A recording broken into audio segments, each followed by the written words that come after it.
আমি ওই এনএসআই যুব কংগ্রেস একটা ডেপুটেশন দিয়ে শিক্ষারত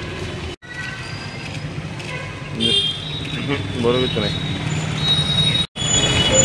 রাজ্যের ভবিষ্যৎ, রাজ্যের ছাত্রছাত্রীদের অন্ধকারের দিকে ঠেলে দেওয়া একটি প্রচেষ্টা এবং অশিক্ষিত রেখে দেওয়ার একটি প্রচেষ্টা এই ভারতীয় জনতা পার্টির সরকার সংগঠিত করছে। আমরা ইতিমধ্যেই জানতে পেরেছি যে 160টি স্কুলের মতন 160টি স্কুল স্পেশালি হিলি এডিসি এরিয়ার স্কুলগুলোকে বন্ধ করে তাদেরকে বড় স্কুলের সঙ্গে মার্চ করে দেওয়ার একটি প্রচেষ্টা ভারতীয় জনতা পার্টির সরকার রাজ্যে সংগঠিত করার চেষ্টা করছে।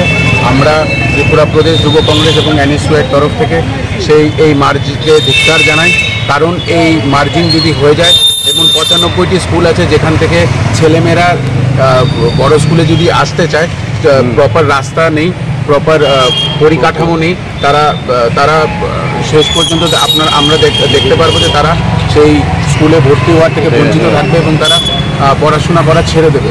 তো আমরা ধিক্কার জানাচ্ছি এবং আমরা আজকেই ডাইরেক্টরের কাছে এই আবেদন নিয়ে এসেছি এনএসইউআই এবং ত্রিপুরা প্রদেশ যুব কংগ্রেসের তরফ থেকে যে এই মার্চ যাতে অতি সত্বর বন্ধ করে দেওয়া হয় এবং যদি তারা সঠিক সিদ্ধান্ত নিয়ে এই মার্জিংকে বন্ধ না করে আমরা বৃহত্তর আন্দোলনে নামব।